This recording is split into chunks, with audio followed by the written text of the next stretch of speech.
Hello, Knights of the Roll Table, and thank you for listening. This episode, the characters continue to charge forth towards where they hope they will be able to rescue Gravely to the deep depths of Mount Cambion. Specifically, they were just attacked by several giant snails being seemingly thrown at them, and Sarsa has just discovered a slod hidden in the chamber. Let's rejoin them in battle. We hope you're doing well. Remember, take care of yourself, take care of each other, and make life an adventure.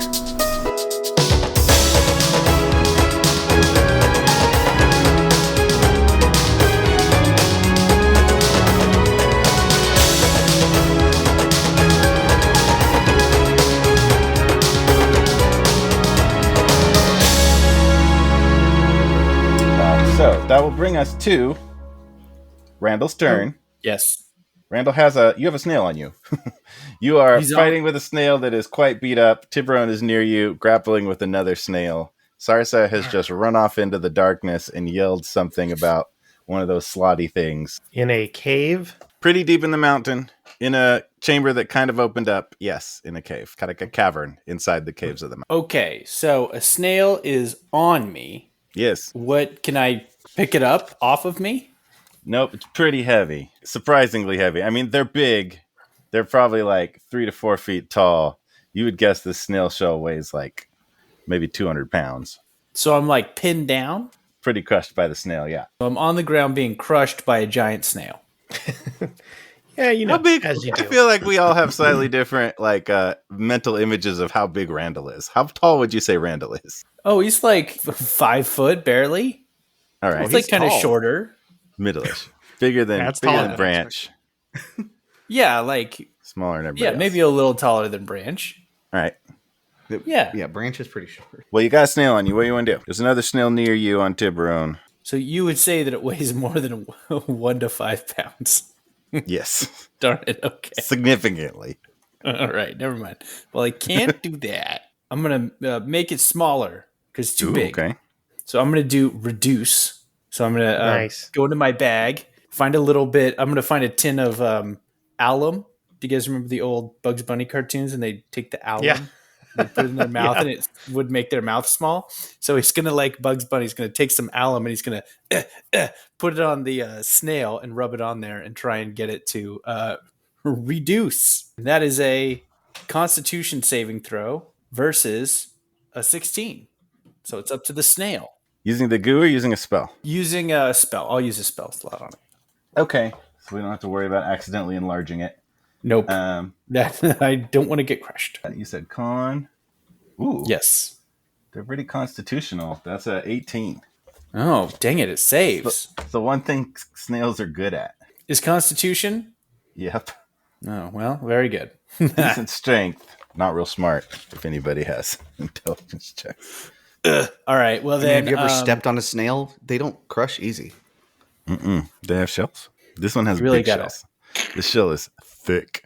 2 C's. So is that just a fail? Do you have anything else to try? Dummy thick. It's just a...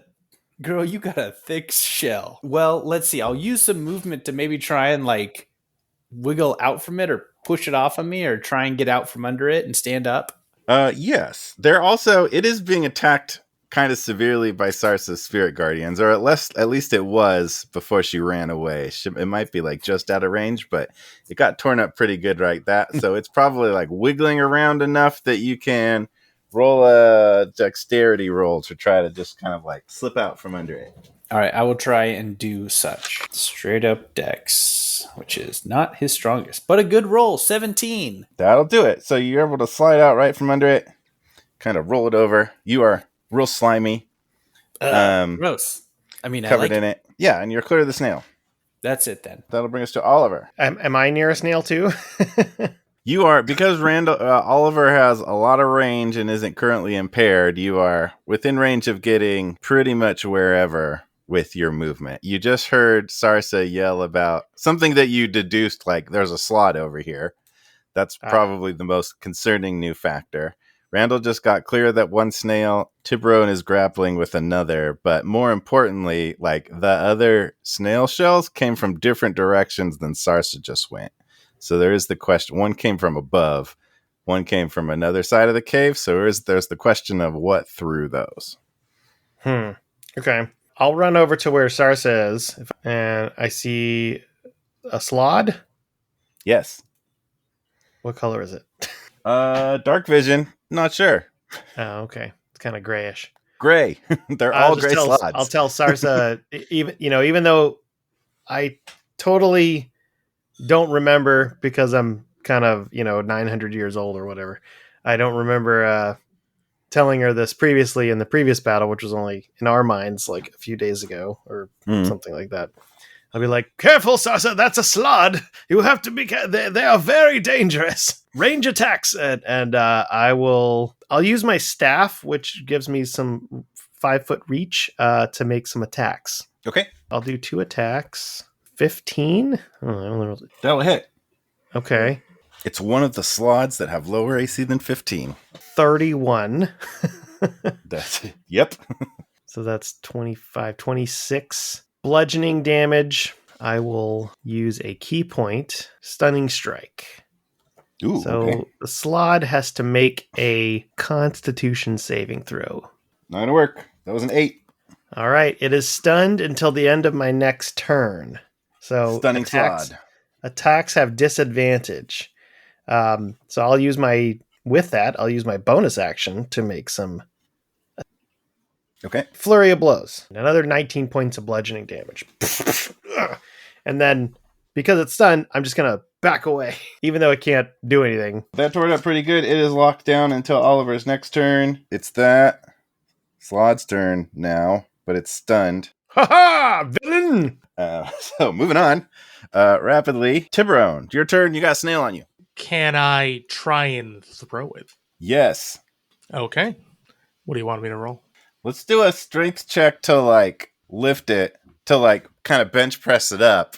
And then if that works out, we'll talk more about how much control of it, depending on how that goes. So do strength first. 31. Well, dang, that'll work. All right. Yeah. I mean, it's being hit by those spirit guardians, so it's probably retracting. So it's kind of the equivalent of just once it retracts into its shell, kind of lifting up a boulder, pretty significant boulder, 3 or 4 feet around. It's super heavy, but you got it with an almost superhuman strength check, and you can do pretty much whatever you want with it. What's the nearest either other snail or is the slod close enough that I could try and toss him at him? You probably don't have a clear toss at the one that Oliver just stunned, because Sarsa and Oliver are over there. You would definitely have a clear toss at doing a kind of a pool ball ping on throwing the one that Randall just got out from under. Ooh. And he's near it, but it's also close enough that you probably have enough control to maybe try to chuck it. Yeah, let's try and do that one. All right, let's do another strength check with advantage to see how that goes. Excellent. 27. Ooh, dang.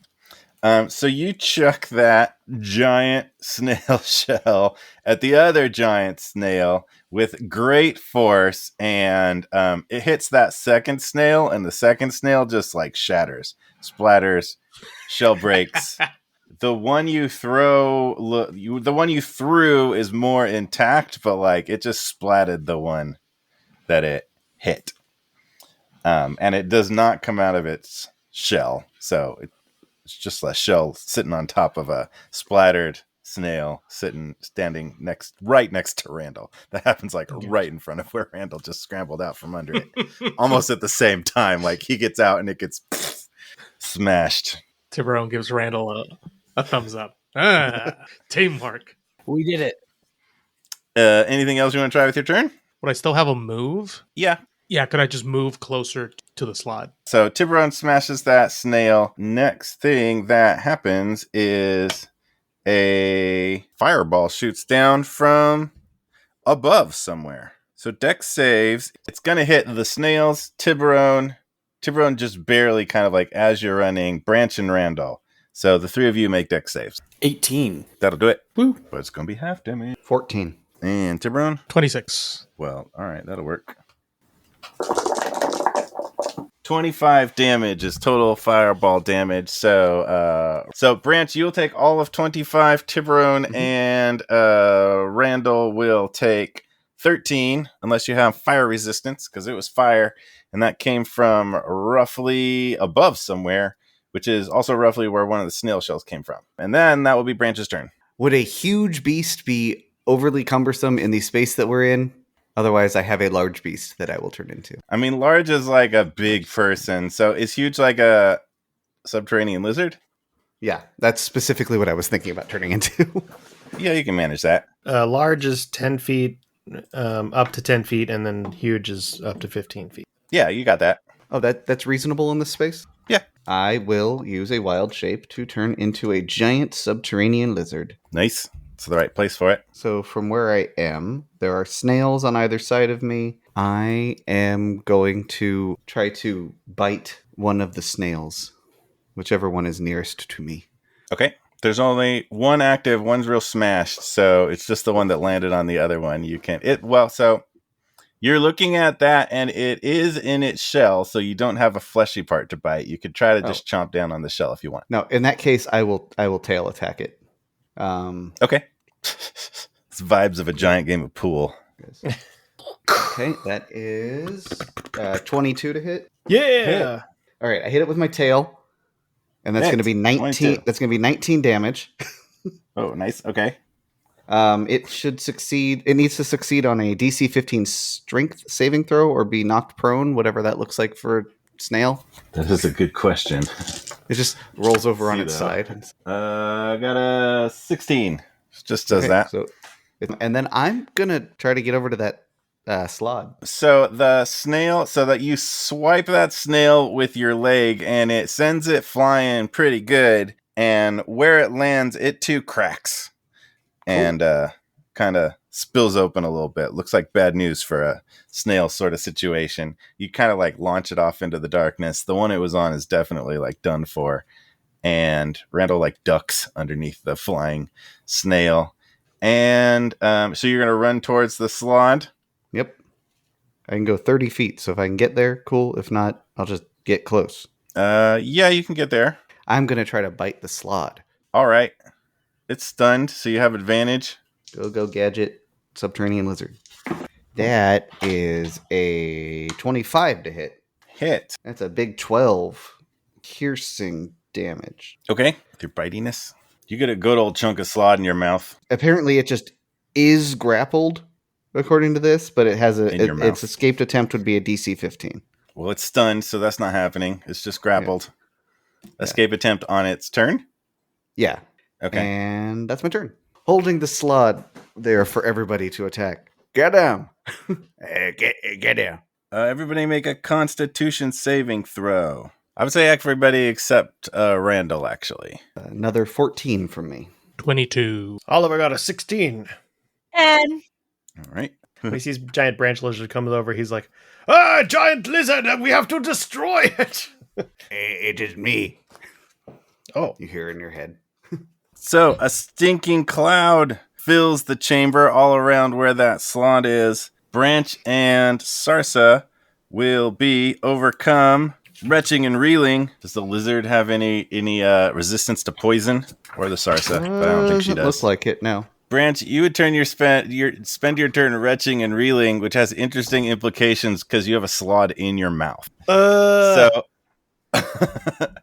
Sarsa, make a Constitution save to keep Spirit Guardians up because you're feeling real ill. 16. All right, that'll do it. Keeps going. Branch, I think this slot you bit into is pretty wrecked when you took a bite of it and grappled it. So I think your like involuntary extra bite and retching and spitting of it out pretty much like takes it out. So you like kind of like puke up this slot along with some other stuff, and the slot doesn't get up. Gross. And that will take us around to Sarsa. So I'm currently vomiting? Am I understanding that correctly? Retching and reeling is the specific terminology. I'm not going to get too much more into the descriptors of that. You can take it for what you will, but you do spend your turn doing that. Your Spirit Guardians are still up. You could still do some movement. On a failed save, creature spends its action. No, okay, so it says spends its action that turn retching and reeling, which means you still have your movement. You could even have a bonus action. So, but am I still within that 15-foot radius of the slod? Yeah, but the slod looks like it's done. Or if it wasn't done when it got spit out by the giant underground, a subterranean lizard and kind of puked on, the spirit guardians finish it off at this point. Okay. Of concern on everybody, what should be on everybody's mind is something from somewhere else shot a fireball and something from somewhere else cast stinking cloud. Or unless it was like just a trap or triggered or something, but those came from something besides what you've encountered so far. I believe that something else is in this room with us. Right. And I could probably hear the commotion over by Randall, right? The snails are both taken out. So yes, but those snails are not the threat anymore. Am I able to discern any general direction that like the arrows and stuff or like the fireball and stuff came from? Roll perception. With disadvantage because you're retching and reeling. Oh no. Retching and reeling, puking up my feelings. How do I know that I'm gonna do the thing? But I'm really high perception. That's a 23 and an 18. All right, plenty. Yeah, you can pretty much both noticing where the fireball came from and just scanning. You think you see both kind of like a nook in the ceiling where maybe something is up there, and also kind of on the whole opposite side of the cave where another snail thrower slod might be hiding. Sarsa's going to point up towards the hole and go there, and she pukes or retches and reels, and then she's going to run in the direction of the whatever she thinks is in the other side of the cave. And in theory, if I get within 15 feet, it'll be hit by my spirit guardians one way or another. Yeah, what's your movement? 30 feet. Yeah, I'd say you can't get to it, but probably your spirit guardians just get to the edge of kind of another cutout of the cave where you see something react. The spirit guardians kind of like flow along with you, and you kind of see, it's actually not so much the slod that you can see, so much as you can see your spirit guardians kind of go at something. You know, it reacts to that. So what's spirit guardian damage? Level 5. They make a wisdom, I believe it's wisdom saving. Oh, that doesn't seem good. They have negative wisdom, so it's a 5. That's going to be 25 radiant damage. Oof. Again, that's why it was level 5 spell, baby. Killing it. Cleaning house. All right. So that's my turn, and no bonus action. I'm good. And you're clear of the stinky cloud. And that'll bring us to Randall. Okay. Randall, the one with super great constitution and resistant to poison, not in the stinking cloud. Do your thing. You can just dive in there if you want. I'll just walk in. Yeah. Why leave everybody out of the fun? Does Randall have a beat on the slod? Can you see him from where he is? Roll perception. Okay. 21. Yeah. Ooh, so yes, you can see where the spirit guardians are attacking the one Sarsa ran at, and you also have a good read on, she just referenced up there, but you also kind of had a pretty good view of where the fireball came at you, and so you have a good idea of where 2 are. Where that fireball came? You don't know for sure either of them is a slod, but you have nowhere 2 attacks came from. Randall's going to take his guitar, strum it a couple times, and then pull one of the strings back and let loose an arrow, and it's going to be a Melf's acid arrow, and he's going to shoot that at that guy. Hopefully, it doesn't like acid. The one Sarsa went to, or the one above you? The one that Sarsa went to. We'll give the assist there. Range spell attack. 22 to hit. Hit. Nice. Boom, baby. And let's 44 damage immediately. Oh, it's not a good one. It's 8 damage. And then it's going to take 6 damage at the end of its turn. So 8 damage now, and then 6 at the end of its turn. All right. Whatever it is. Cool. That's a hit. It's got some acid on it and some mantis. Celestial mantis. That's it for Randall? Yep. Oliver. Yes. Slot is dead? The one by you is dead. Not reactive anyway. Okay. Looks pretty messed up. Is the stinking cloud still happening? Yes. Okay, well, I'm going to get out of there. Concentration? Possibly not. Actually, yeah, let me roll a con save since the Stinking Cloud caster got hit twice. Yep, Stinking Cloud's still up. Okay, I'm going to move out of there. Okay. And then did all of us see where the caster is somewhere?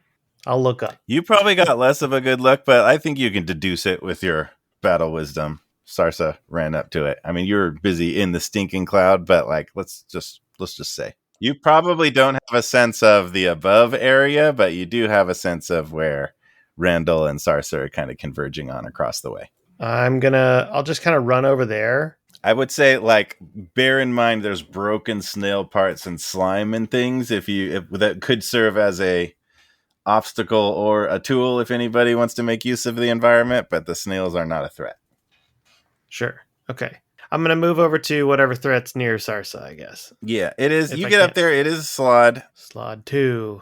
There's actually enough radiant light from the mantas that you can kind of get a glimpse of blue with this one. Ooh, okay.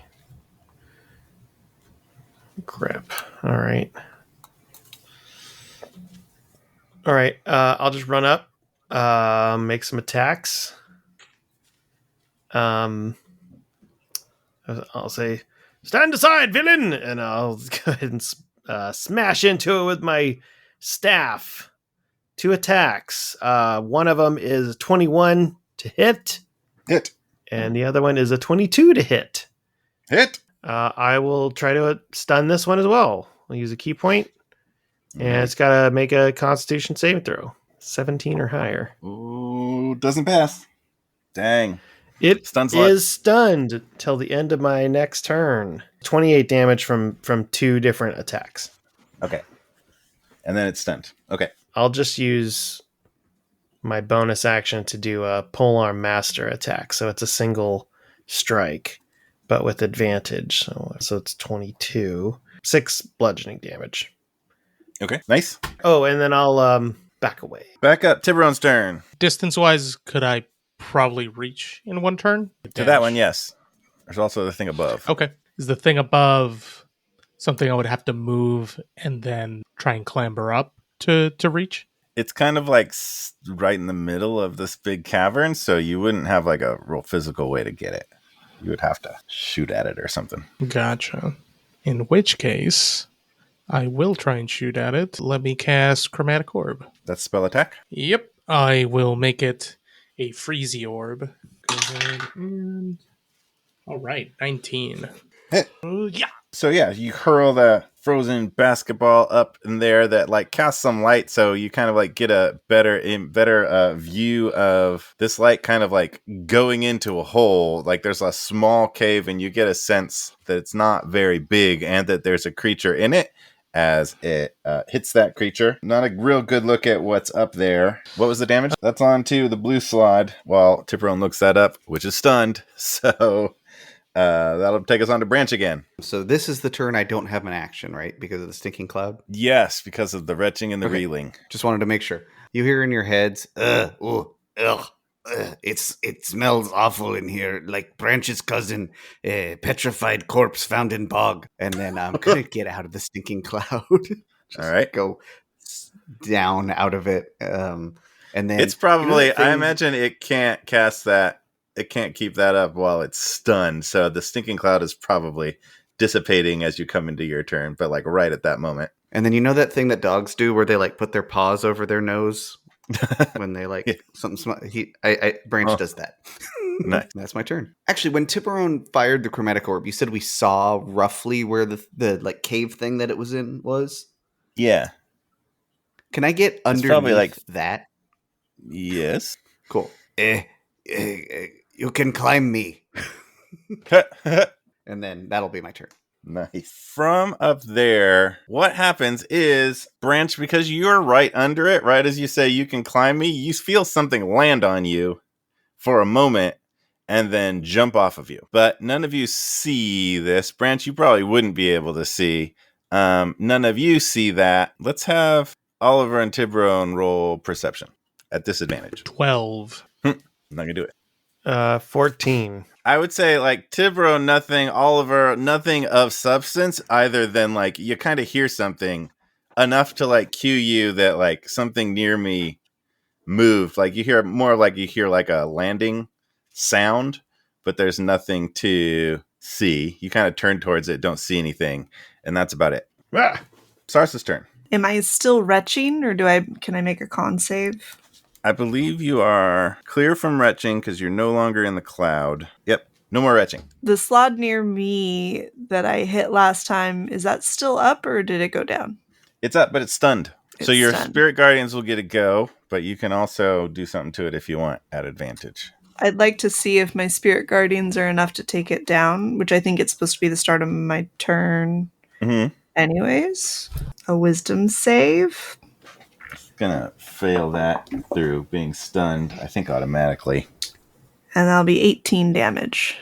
Ugh. All right. They keep tearing at it. It is not taken out. Not taken By out. that. Nope.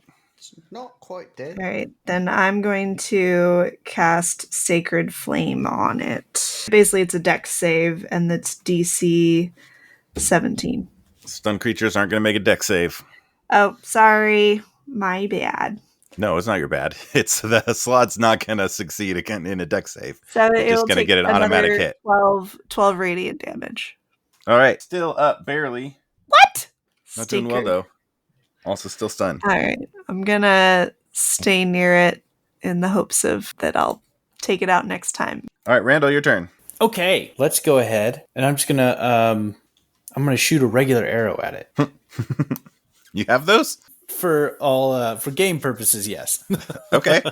But he kind of manifests it. It's one of his powers is he's infused the guitar with the same, because you can infuse a spell on an item, and so basically on the guitar he has the same as like the spell for if you pull back an empty bow, an arrow materializes so that you don't have to reload. That's like a spell thing. So he has that actually on his guitar. So he can just make one of those. But he doesn't use it that much because he got so many other fun spells and stuff. And Sounds so like a magic arrow to me. I mean, I guess it is a magic arrow. All right. And so he's going to do that. Oh, 13. Are you rolling with advantage? Because it's stationary, unable to dodge. 16. Okay, that'll hit.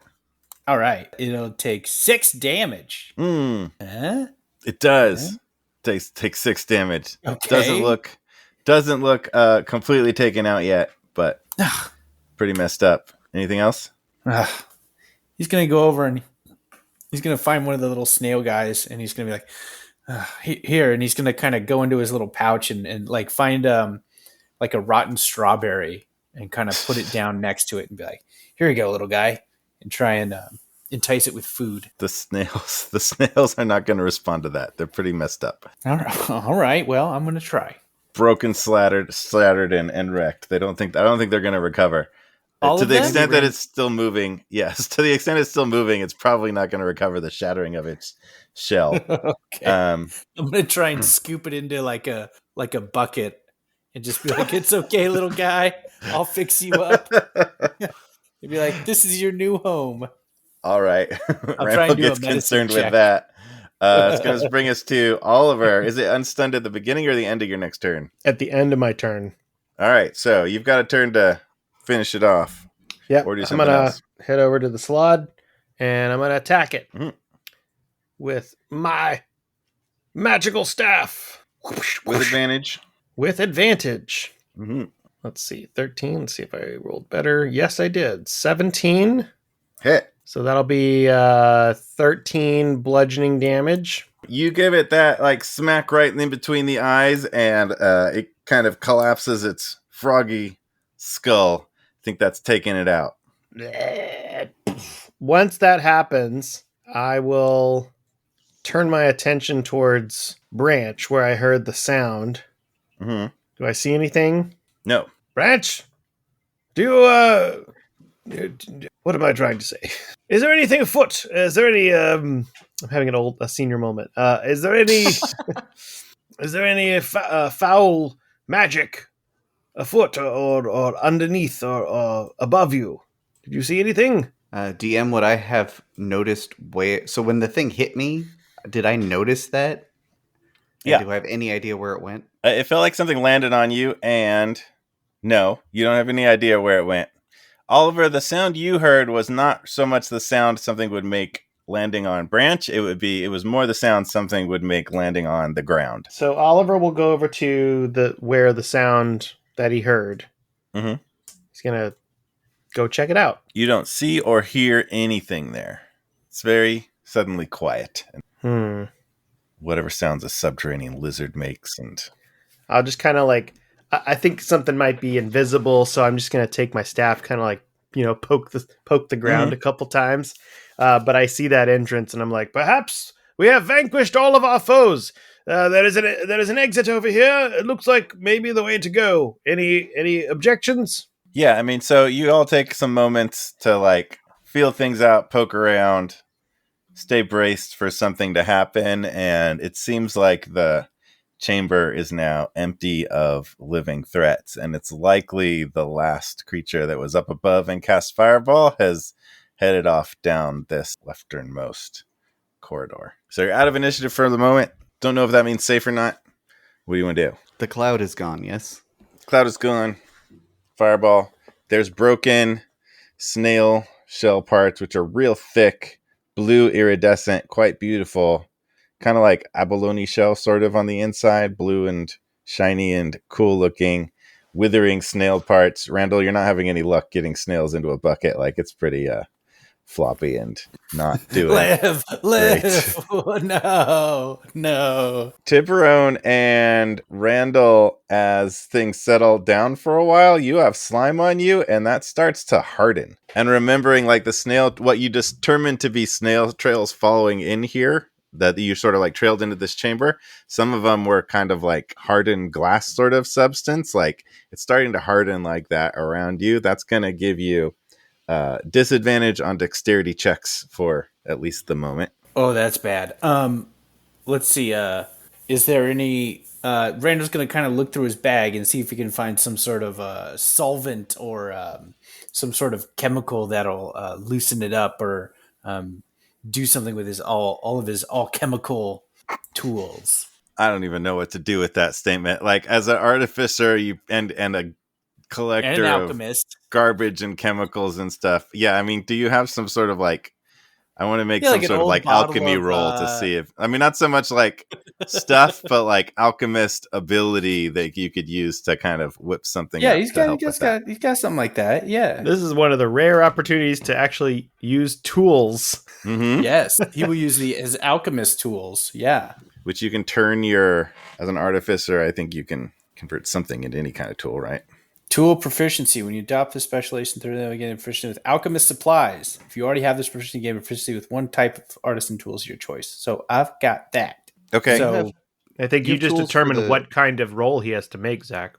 Just straight up D20 with an alchemy roll. I feel like it's probably an intelligence roll. You cast with intelligence as an artificer, right? It could be like nature to determine the viscosity of the snail material, or survival to get it off of them, before. Yeah, I'll say it's intelligence plus whatever kind of skill you feel like is most appropriate to what you want to do. Okay, let me try this. Oh no, 12. You whip some stuff up and drop it, smear it all over yourself, and it doesn't make it worse. Well, all right. Here we go. At least I smell worse now. You're moving enough that like it doesn't. It doesn't seem like it's going to lock you in place as it hardens, because like as you move, it kind of breaks it up a little bit. But the parts of you that doesn't move, like, are kind of crusty. So you don't know how long that's going to last. You know when a vacuum cleaner starts smelling like burning? Yeah. It smells like that. Yeah. I'm like, a little bit of hair burning. Randall, what is that foul stench? I almost got it. Hold on. Let me try a little lemon juice on here, and then a little mayonnaise to loosen it up, and let's see, a little bit of peanut butter. All of you are not happy with his improvising over in the corner. That doesn't seem to do a lot. So the two of you, as that hardens, disadvantage on dexterity checks. You're not sure how long this is gonna last, but +2 to AC because it like hardens as sort of a like natural armor. That's for at least parts of you that it's stuck to. Great. You know what? I'll take it. He has terrible decks anyway, so. All right, here we go. Tiburon, that's you too. There's no snails. Are there any like small snails I could take to like with me? I'm going to search for some small snails. There's no small snails. Okay, fine. Okay, here we go. On with the adventure. You can take some shell parts. There's all sorts of assorted smashed shell parts. Some of them too big to like easily carry unless you had like a way to transport that, but definitely a few you could toss in the bag. Maybe collect the old trash bag, baby. Just throw them in. Branch can smash things if you need them smaller. Branch can hit them and they go small. Does the trash bag weigh as much as all the stuff in it, or is that not a factor of the trash bag? Well, fun fact about the trash bag, the other infusion he has for a magic item is that his trash bag is a bag of holding. Yay! All right, so you can toss some stuff in there. Yeah. It's like Mary Poppins. Even though it could be smaller, he chooses to still have it be a big trash bag as opposed to like a little purse or something. He just likes it aesthetically as a big trash bag. So yeah, snail shells, I'm adding it to my inventory. All right, so y'all are on alert. There's the question of like, do we pursue this thing down the one corridor or do we avoid it? And also like, what's it doing down there? You could see on your map device thing that like either of these corridors have routes that you could eventually take to the chamber that you're aiming for. Newly on your mind is like, is there like a whole slod colony down here that we can not fight, or maybe we want to, but that seems like a concern. But as you consider that, everybody's going to level up. Whoa, baby. Which I think we've done twice this season, so one more is okay. Oh, boy. I don't think I've ever had an 8th level spell slot in D&D before. Oh, good job. So if we put leveling on hold up a little bit, other relevant question is like, do you want to pursue down the corridor where presumably a slod escaped you, or do you want to presume down the other one? Let's keep going. We just took out 2 of them, so eye on the prize. I've still got my spirit guide. Let's roll, baby. Yeah, run now before it runs out. Let's go. Well, so the question is, there's 2 corridors. One is the one a slot escaped through invisibly, presumably. Another one is not. You don't have a good sense of what lies down either one, other than maybe slots in one of them. Well, look, the one that got away, and it presumably is going towards a safer interior thing, and according to our map device, this will eventually take us to where we need to go anyway for your friend. I say we keep going, and if we need to double back, we can leave a little mark on the wall with this chalk, and we will know which way we came. So Oliver votes follow the slot. Yes. Right. I'm good with that. Let's go. We move on.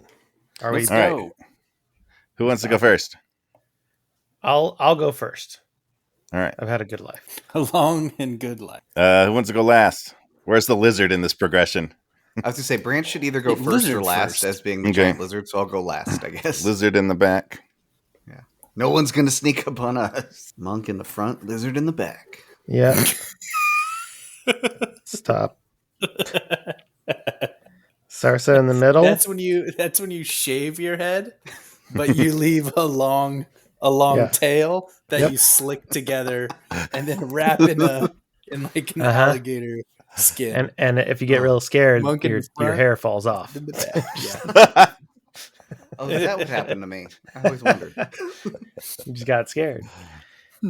I would say this corridor, like wiggling through the back, like narrows quickly. And I would also assume subterranean lizards are pretty good at wiggling through corridors that are roughly your size. So you get pretty quickly to, it's a tight fit for the huge lizard, but you can generally keep up.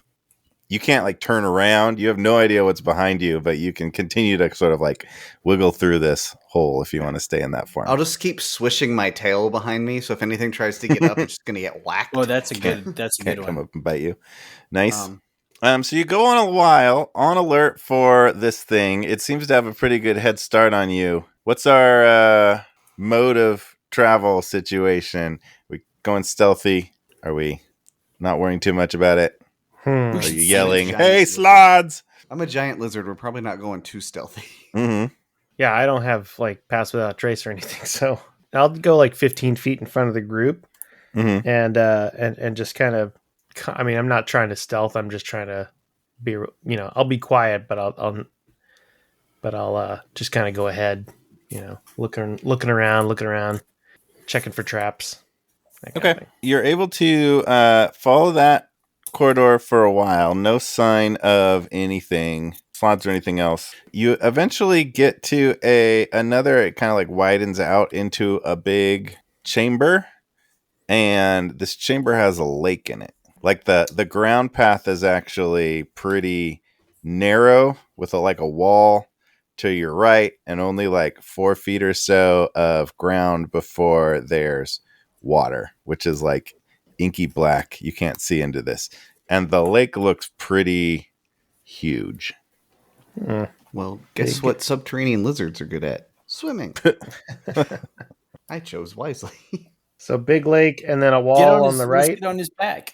Yeah, there's just enough dry rock. I mean, it's not dry, it's wet-ish, very damp, slippery, but there's enough to kind of like keep to the wall of this chamber and get to whatever's on the other side without going in the lake. But also slods are big frog creatures. No. This chamber is big enough that you can't really see the other side of it, but it looks like, as far as you can see, it looks like you can continue to follow this rocky path. Like around, like up and around kind of thing? Mm-hmm. Without going literally in the lake. Actually, so good that the giant subterranean lizard could swim, because you are probably too big to stick to this narrow path without at least like putting feet in the water. Well, let's be very careful. Branch, you might have to...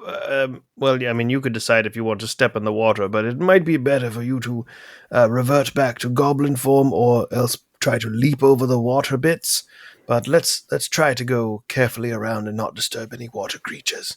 As you get into this chamber, also kind of like consulting we should have a cooler word for it, but like live, the live reproduction of this thing. You kind of like look really closely. Go ahead. What's the thing that they called in the Star Wars movies, like the little map thing? Holocron? That went beep, beep. Holocron, yeah, it's totally a holocron. That's what it is. Like consulting the holocron. Kind of like zooming in closely at this chamber, you can actually tell, now that you see that this is filled with water, you can actually just barely tell that there's like a blank spot where this lake is. Because it's specifically reproducing earth and air. Oh. And so where the water is, there's kind of like nothing. And like the air... Like, it's hard to tell because air looks like air, but like you can kind of like just discern that there's like nothing the map is showing for this lake, but you can see the air above it. And the lake is big. Like it's filling like a huge chunk of chambers, and paths that you would have thought you could walk through are all submerged. But actually looking at the holocron too, you do see that it does look like you can follow this path pretty far around the edge of this lake and get out of this chamber eventually without going underwater, if you don't want to. Yeah, we don't want to go in the water if we can help it. So we'll just keep going around. Whole new battle rules for underwater battle. All right, so let's have everybody roll dexterity for walking over slippery rocks without falling in for a long portion of time. Remembering Randall and Tiburon, you have disadvantage. Dexterity, just a check or save? Yeah. Check. Oh, no. 5 for Tiburon. Oh. It's a 3, baby. Oh, no. Oh, dear. 14. Well, that solves my problem. I don't think I can fit through the non-water parts like you said, so I think I was going to have to go in the water or transition out, which I don't really want to do. Sarsa, what'd you roll? 12. Okay, so you walk for a fair amount of time. You're starting to get kind of comfortable. Branch is still in lizard form, and you're doing your best to keep out of the water as much as possible. And you can kind of see where there's boulders sort of near the surface to step on, but you're left front and hind feet are in the water more steps than not, which doesn't seem to be too dangerous. Goes okay. You walk for a decent amount of time, 30 minutes to an hour or so. It's a pretty big path. At which point, Tiburon, well, yeah, I would say, let's see. Randall was lower. So they're both kind of like, they're walking a lot more stiffly, trying to find their footing. Randall, you lose your footing and you grab onto Tiburon to try to stay up, which only pulls his foot out from under him. Help me, friend. Specifically because his like formerly slimy leg is now like slick glass, it feels like you're grabbing onto. And so you pull him off balance and you both end up in the lake. Whoop. Seeing that, Branch would immediately jump in and try to like get underneath them so that they're not like drowning. Like, okay, buoy them back up. Hey, get on my back. You splash your way in there and you're able to get him. You're able to get him and get him kind of like on your back and get him kind of like back on the rocks. All of you kind of like, all right, so there's like ripples going out in the lake like really, really far because you just splashed into it. There already kind of was because Lizard Branch was kind of tromping through it. But this is like a big commotion. So you're definitely all like very silent, very still for a little bit. Like, did we? All right. Seems okay. And then 2 big tentacles lift out of the water and grab onto Sarsa and Oliver. Ah! It doesn't grab onto the big lizard, the Nope. biggest target. Dexterity saving throws from Sarsa and Oliver. Oh, Not okay. dumb tentacles. It tries to. Dexterity save. It gets on there, but does it like grapple you? I think is the question. Well, that's fine. That's a 5. Oh no! 11. Ooh, they end up grappling both of you. Oliver, you're kind of like struggling with it. You kind of have like one arm underneath, one arm over. And you're on your feet. You're dexterous. You're struggling with it. But Sarsa just like whoop, is in the water. It like yanks her right in. So roll initiative. Ah! Something has got me! Ooh, I got a 25. Natural 20, baby. 21. Big fat 12 for me. It's better than last time. 17 for Randy. Sarsa. 9. All right, Oliver, you're up. You are grappled by a tentacle, the other end of which is in the water. Branch, you are also standing in the water. Tiburon and Randall, you are wet and probably prone, but out of the water. Sarsa is nowhere to be seen. Oliver, you're up. I'm going to try to get out of the grapple. How do we do that? Athletics contest, I think. All right, roll strength. Athletics. 27. I thought it had you beat, but that's pretty good. All right, you're able to break the grapple. Got a 19 plus 8. I'm actually pretty strong. I rolled a 19 too, but it doesn't have that much of a bonus, so it fights you like you're using amount of strength that should overcome anything, and like this thing is pretty strong, but you're able to just arm wrestle your way out of it. And I'll use the rest of my movement to get up and assess the situation. I guess that's probably my action. So yeah, so you get out of it and quickly assess that like Sarsa's not here. Sarsa's been taken underwater. Is Branch going in the water? Or... Branch, see if you could go in and find Sarsa. Do I recognize what this thing is based on the tentacles? A lot of things have tentacles. It seems octopus-y. Nature, history. Okay, octopus-ish. Yeah, I mean, you can roll nature to try to get a better sense of it. I'm gonna try. Okay, 19. Oliver's a man of the world. Like he would know like octopus versus hydra versus. Let's do this. Oliver, in your mini travels, name 3 things that you've encountered with tentacles. Oh, well, there's the Shivermore squid. That was quite disgusting and freezes on contact, gives you ice burn. And one of them touched my foot, and there's a ring where it still is. There's also a acidic octopus from Tetrod 7. It's very, very rare, but very dangerous. It sort of stings you with little electric blasts. And I think in the Centerlands, there's also a tentacle sort of puma. Sort of, it's a cat that has tentacles for eyes and ears, and quite disgusting. Closest to the octopus. It's an octopus of some kind. Yes. Oh, that's what you know. Okay. Presumably he didn't give that whole speech. That was all internal monologue for Oliver. Like, that's what you think it's probably most like. You have no idea because like a lot of things have tentacles. It really matters like what they're attached to. So Tiburon, you're up. You're prone. You saw Sarsa get taken. Well, I guess first things first, unprone. Yep. Stand up. You're good. That's half your movement. Time to go in. I guess I dive in and try and go after Sarsa. Pretty quick reaction time probably, and he's a good swimmer and good, comfortable in the water. So you dive in and are able to just kind of barely catch a glimpse of her getting kind of like yanked away into the darkness. So you know kind of what direction she's getting pulled, which is sort of like down and out. Down and out. Deeper towards the center of the lake, but also deeper into the lake. Do I still have like actions or anything? I figure that's movement is prone and then diving in and taking a look is probably action, right?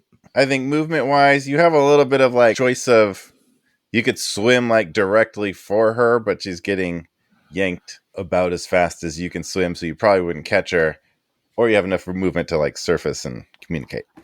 All right, yeah, I'll go ahead and do that. I guess I'll surface back up and I'll just point out where she is. She's headed that way. That'll bring us to Randall.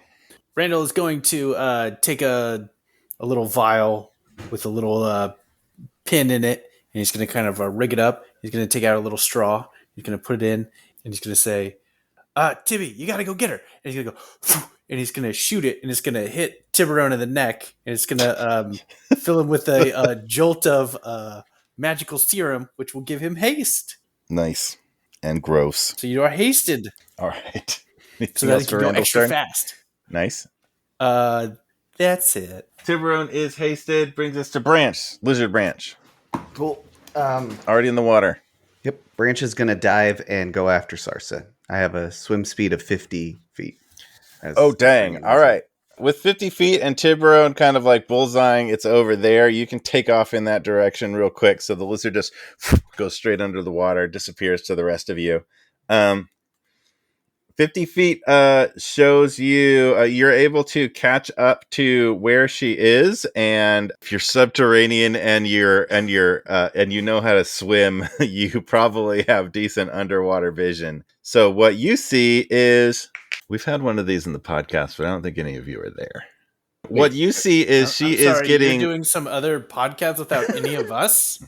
What are you talking about? Maybe not your characters. One of our characters. Okay. Excess Bloody Heart was there. I see. The Zach Solo episode. Yeah. You are able to catch up to her and see the tentacle pulling her towards a big open mouth of a creature that looks like a giant, bigger than you frog that has tentacles. And also eye stalks above that are on little tentacles. And a big open mouth. And a long tongue that is reaching out towards her, like to be passed off. Like the tentacle's going to pass her off to the tongue, which is presumably going to pull her into its mouth. Yeah, I'm going to attack the tentacle that's holding her and try to free her. Okay. How do you want to attack? Well, I got 2 attacks. I'll start with, I guess, my tail. Okay. So that's going to be a 23 to hit. Hit. Cool. And then that will be 14 bludgeoning damage. And then I'm fairly confident the next part won't matter, but it would have a DC 15 strength save or get knocked prone. But I don't think that makes any sense underwater, so I think we should just ignore that bit. Well, I mean, in terms of getting it to let go of her, I think that's okay. Reasonable. You said DC 15 strength? Yep. Mm-hmm. Didn't roll very well. So that does indeed free her from it. So cool. The tentacle releases. She's kind of like floating there. I imagine I'm out of movement at this point. Yeah. Well, I still have 1 attack I could do. I can't figure out how to use an attack to help Sarsa any more than that, but I guess I'll attack the tentacle. I'll try to bite the tentacle. Okay. Roll again. Yep. 21. Hit. 15 piercing damage. 15 piercing damage, and it's grappled by your bite? All right. What it says. I think I just have its tentacle, like, I think I have a grip on its tentacle would be how I would view that. Okay. As opposed to like, yeah, you can't move now because you're totally grappled. I don't think that would make any sense. You got a hold on it. Yep. It wouldn't be able to get away from you, is what grapple comes down to. Like a grapple counts for like a fighter like grabbing onto somebody so they can't leave, but it's not like fully restrained. So that's sort of the situation. That brings us to the Froghemoth's turn. I would like to use my telepathy just to let everyone know that Sarsa is not currently being restrained by the tentacle. There's a big frog, but it let Sarsa go, and I am biting it.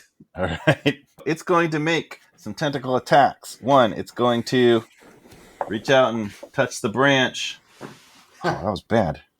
Branch, what's your AC? 14. So it is lower than my normal AC. Ooh, it rolled 14. Tie goes to the tentacle. Mm-hmm.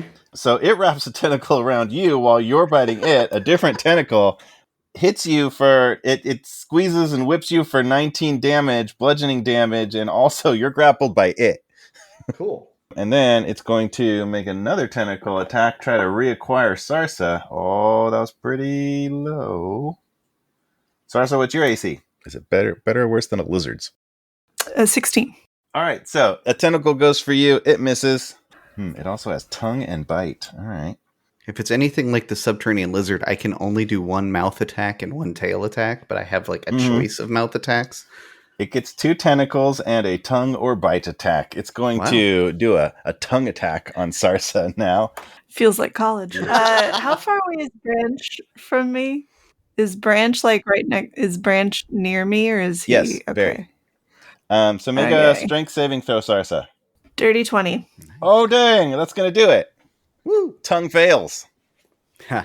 You're good, except that you're underwater, having just gotten tentacled by this thing. That'll take us on to Sarsa.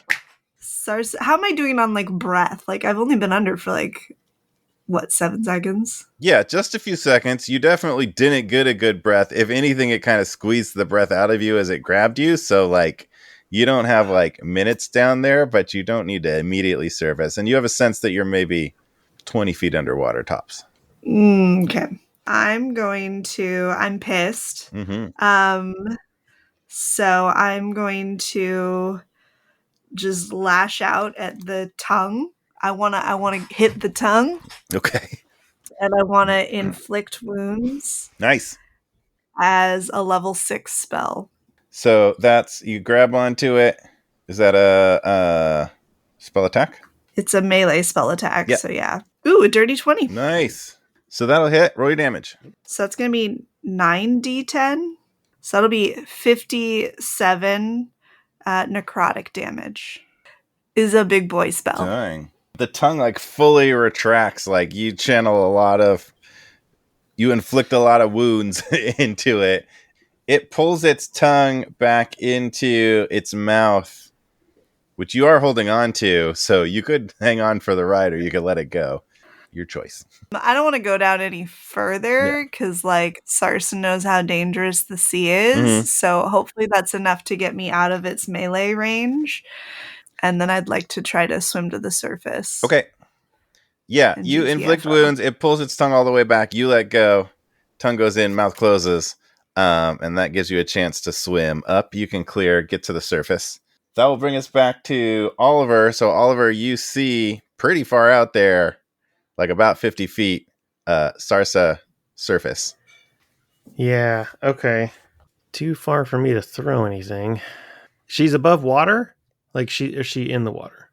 She's in the water. You just see where her kind of like head pops up and she kind of gasps for air. All right. I will take a running leap and dive in and try to get as far as I can to where she's at. Okay. So let's... Do you know your swim speed? Well, it's half of my movement. So I'm not going to get there the whole time, but... Okay. But I will... Swimming like over the surface to get to Sarsa? Yeah. Okay. Yeah, you're able to get pretty far out there towards her. Anything else to try? No, that's all I can do. Well, I mean, I'll use my action to move further so I can... Yeah, you could probably dash if that's all you're doing. And I mean, I'm just going to use... So basically I'm moving 55 feet. And so I'll kind of go like right, kind of where I saw her surface down, which Okay. yeah, that's all I can do. Bonus action, I will patient defense. There you go. Yeah, to take a dodge action Okay. if it tries to attack me. Okay, that's it. That'll bring us to Tiburon. You just got shot with a dart, which is making you feel surprisingly good. You are hasted. You are amped up and able to pursue. That means more movement speed, extra action, better AC, I think. Mm-hmm. A lot of good stuff. What do you want to do? I want to go kill that froghemoth. All right, so you like super speed swim out there following the direction you saw Sarsa and the lizard go. You get up to the like really weird underwater site of giant lizard has a bite on it, but also is wrapped up in a tentacle. And they're just like a big like mesh of like lizard and frog and tentacle. Probably it's a little hard for you to tell like how many creatures you're looking at, because it could be a lizard and a giant frog and something with tentacles, or it could be a lizard and a giant frog with tentacles. It's a little hard to like discern, but you have a good sense of like branch lizard and not branch lizard to go at. Well, let's slash up the not branch lizard parts. Likely the tentacle that's trying to hold, or that's got got a hold on branch. Try to cut that off to start off. Was bad. 5. Okay, much better. 22, 16. 22 and 16 will hit. 12 damage, and the second will do 15. Your 2 shots there sever the tentacle that's on branch, so he is freed. Was that the same tentacle I was biting, or was it a different tentacle? Different one. Okay, so I still have it in my still mouth. Have a bite on. Yeah. So it's grappled. You're not grappled. Tiburon, I think you get at least another action. That's right. Use for another 3 attacks, baby. Bonus actions and whatever. Other attacks. I think I get 3 attacks with the hasted action, or is it just like a single other attack? Haste gives you another action, so you have 3 attacks total. We'll say you get your full action. Okay. 2 attacks, 3 attacks. Time to make sushi. And now I'll go for the frog portion. Okay. Yeah, 27, 8, and 23. 27 and 23 hit. Great. Give me some damage and describe what you're doing with those hits. Okay. It's going to be 12 and 15. And what I'll describe is I try and go for like the I think it has a kind of like eye stalks, right? Mm-hmm. The big froggy thing. So I'm kind of like going for those and doing some jabbing, and then like 2 jabs and a slash to see if I can poke his eyes or their eyes. Yeah, you can successfully. You not necessarily all 3 of them, but you do some serious damage to its vision and its head, and that causes it to like recurl back and try to escape. Barriers to which being Tiburon's in melee range and branches grappling it. So let's play this out a little bit. You can get at least one more shot at it, or bonus action something as it pulls back, but also branch it like pulls back into the deepy darkness, and your mouth is still on the tentacle, so it's gonna kind of tow you along with it. Let's deal with the Tiburon part of that first. So you can use your bonus action if you want, but also you'll get a opportunity attack as it tries to escape melee range from you. Okay, let's try that opportunity attack. Yeah, 21. Yep, another hit. All right, and that is 14. Ouch. So that hits as it pulls away, as it kind of like exits your range. Branch, you have the choice of keeping your mouth on it or letting it retreat into the inky darkness. Well, I have learned that it's never a good idea to keep your mouth on something that doesn't want you to have your mouth on it. So I'm going to let go. Life lessons. All right, so you get towed about like 10 feet and then let go, and it disappears. Yeah. Well done. All of you kind of like surface, tread back to shore. For the moment, doesn't seem like it's going, anything else is going to attack you. And let's call it there. Yay! Yay. Great.